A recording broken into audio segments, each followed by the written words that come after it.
you're watching this video, you're probably between the ages of 15 to 30. That's what the YouTube analytics say is my target audience. Guys between 15 and 30, actually 34 I think, but it doesn't matter. The point of the matter is that, see, you who are watching this video, your life is probably shit. It's probably like really shitty. I mean, it sucks canal water probably. And my life is great. I'm 50 years old, and I'm loving middle age. I mean, I've got it all. I got money that I earned. I've got no problem with women. I can get whatever woman I want. I can travel here, I can travel there. I can do whatever I want, right? Want to buy a car? I can buy one car or two cars or three cars or a motorcycle or whatever the fuck. Whatever toy that I want, I can get. Whatever thing I want to do or try out, I can do so. And your life, on the contrary, pretty much sucks, right? Now, the fact of the matter is, see, I'm laughing at this because my life used to suck as badly as yours. My life, in many ways, probably sucked worse than yours, okay? Because every young man's life sucks, and there's a reason for it, a very good reason. Now, you see, you're 15, okay? You finish puberty, right? And you're finishing high school probably, and then you go to college, and then you start your life. And your life sucks because you don't have anything that society really wants. Now think about it. You don't have any skill. You're developing your skills, right? You don't have any experience because you're too young. You haven't lived long enough. You haven't done anything, right? And you don't have any money, right? Or at least money that you have earned. Now, of course, there are outliers. I don't know. Justin Bieber was a millionaire by 16, but he doesn't count because he's not the majority. The majority of people, the majority of young men, between the ages of 15, 25, 30, their life sucks because they have no skills, they have no experience that anybody would find valuable, and they have no money. So they're big fat losers, right? Now, you look at some guys in that age range, and everybody, you know, likes them, is nice to them, and all the rest of it. But you see, those guys that everybody views like that and that sort of like favors, it's not that they themselves have anything going for them. It's that they have the promise that in the years to come, they'll do something cool, something interesting, that they'll be worthwhile. You see? Think about it. See, for instance, where I live, near where I live, there's this hangout for rich kids, right? Now, the rich kids hang out there, and I pass them by sometimes. And, you know, there's this kid, the arrogant kid, with a brand new Land Rover, right? What, you think the kid bought it with the money that he earned? No, he didn't. His daddy gave it to him, right? So he's arrogant and conceited, right? Not because he has something that he earned, but because he was given something. And people flock to him because there's the promise that in the future he's going to inherit money and be somebody by virtue of inheriting this cash. Ditto with kids who are very smart. You've noticed, you know, really smart guys, right? And you say to yourself, maybe you're one of those smart guys, and you say, well, I'm so smart, I have something. Well, yeah, brains matter in the long run. But in the short run, when you're young, when you're between 15 and 30, your brains mean absolutely nothing because you don't have any skills. You don't have any experience. You don't have any position. You don't have any money. Okay? Being really smart, what it is a promise of the future. You don't have any value now. You see? Now, women, on the other hand, it's completely the opposite. Women's value, their maximum value, is between the ages of 15 and 30. Why? Obvious, because it's their peak fertility. It's a period of their lives when they are most fertile. Healthy young woman between the ages of 15 and 30, she's the most attractive person in our society. You know, you look at Colgate commercials, you know, car ads. Who do they have? Do they have like a 16-year-old boy all pimply and gawky and just pathetic looking? No. They have some 20, 21-year-old hottie, peak fertility, smiling. She's the most valuable because she can have children. Because at the end of the day, you always have to remember that value comes from society, whether we like it or not. Sometimes it's grossly unfair. Sometimes society values things that are trivial. But the fact of the matter is that no man is an island unto his own. All right? And a man's value is dictated by his society, whether you like it or not, whether you think it's fair or not. And you can say to me that, oh, I'm a lone wolf, I'm not part of a society. Bullshit. Bullshit. You are a part of a society, whether you like it or not. And your value comes from your social worth, whether you like it or not. Money is merely an expression of that social worth. Okay? Never forget that. Now, the point I'm trying to make here is, see, you are least valuable between the ages of 15 and 30 to your society because you're disposable. See? Whereas a woman between the ages of 15 and 30, her peak fertility, she's at her most valuable to society. And I can prove that in an instant. When a soldier, a young man, dies in a war, it's a tragedy. Oh, he was full of promise. That word again, promise. He was full of promise. Oh, and he died so young. Oh, it's so sad.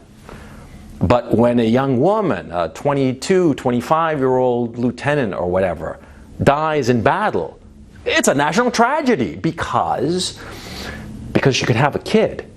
You see? See, that's the difference. That's why it's so unfair, but that's life. Life is unfair by definition. If you don't like it, just check out, because it's not going to get any more fair. Okay? But the thing is, though, the situation turns around. I mean, when I was like 15, oh man, I was just a fucking nightmare of a loser. When I was 15, I was pathetic. When I was 20, pathetic. 25, pathetic. 30, slightly less pathetic. 35, I had my shit more or less together. I was making good bank. I knew how to handle girls, sort of. 40, much better. Much better. 45, I had the shit in hand. And 50, well, this is just the frosting of the cake, right? That's the point I'm trying to make. You see, as you grow into your life, you will grow into your skills. You will learn skills. And you will gain experience by the use of your skills in whatever you're doing. And naturally, by using your skills and growing into your experience, you'll start to earn money. You'll start to earn social position. Okay? And it's just a natural step. But you have to understand that this time of your life, between the ages of 15 and 30, it's the worst time of your life. It's the worst, the nadir of your life. But the good thing is that, see, it's not going to get worse. It's only going to get better. Think of the tragedy of women. A 21-year-old woman who gets all that attention because she's fertile, because she's attractive. She gets all that attention, all that love and focus and this and that. Are you okay? Do you need this? Do you need that? And she hits 40. She's invisible. Nobody gives a shit about her. Mm-hmm.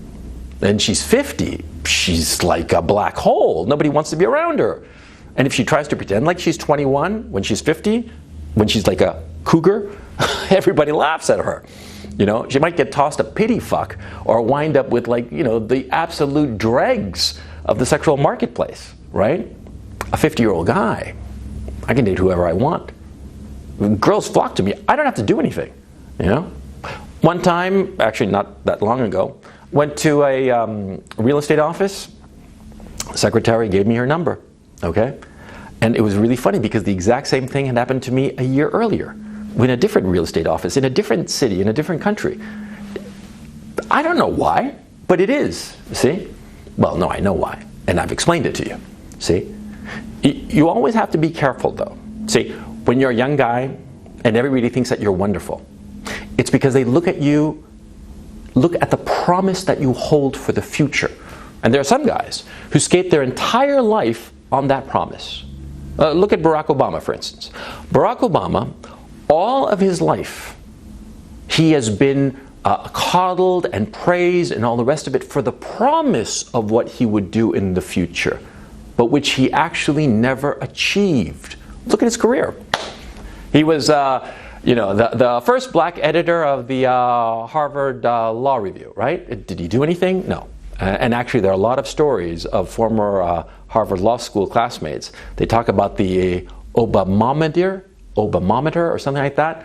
They would say how he was so careful with his position. He was never like a vanguard of thinking or anything like that. He was always consensus driven and trying to be, you know, as uncontroversial as possible. He never expressed any of the promise. I mean, he never delivered, rather, on any of the promise that people thought that he would. And then later, as a state senator, a community activist, a U.S. senator, and then as president, he got the Nobel Prize basically for showing up. He hadn't done anything. And did he deliver on his promise of peace? Bullshit. He caused more wars, see? Obama is the ultimate example of the man of promise who never achieves anything. The young men, your peers, that everybody loves, that everybody thinks is so wonderful that they're going to achieve great things, odds are pretty good that they're not going to accomplish anything. They might wind up in some high office, like Obama did, but they're not actually going to achieve anything. And the funny thing is that the guys who are, you know, sort of like the biggest losers in their teens and early 20s and mid-20s, the biggest losers, they're the ones who wind up making the biggest splash. It's weird. Okay? I'm not saying that if you're the biggest loser when you're young, automatically, and as if by magic, you know, you're going to have a big splash when you're 50. No, you got to work your ass off. You want anything in life, you have to work your ass off. You have to, you know, just elbow your way and just push people aside. It's unfortunate, but that's life. You know, it's a competition. See? All this, you know, politesse we have and good manners and please and thank you and all that, that's just the disguise. At the end of the day, John Updike said it best, to be alive is to be a killer, okay? Now, so the point, to return, of why your life sucks now, okay? Because right now you don't have anything. So what is your goal in life as a young man, okay? It's to ignore everything except the things that you have right now. Developing your skills, developing who you are, developing your capital, your personal capital, your emotional capital, all the various versions. I'm going to be talking about this in subsequent videos, so don't worry about it. You don't have to take notes yet. The point I'm trying to make is very simple. You see, now when you're young, when you're a loser, when your life is shit, when your life sucks canal water, right now, you know, you're 15, 20, 25, maybe even 30, you have to focus on the things that you can control. The skills that you have, try to maximize your opportunities. Work like a dog, because believe me, by the time you become an old fart like me, you're going to look back very fondly on those times when you were a loser. Not because it was fun, but because the distance traversed has been so great, and you're going to look back fondly at that loserish guy that you used to be and compare him to the man you are now. And that comparison, that distance that you traveled, that is what will make you truly happy.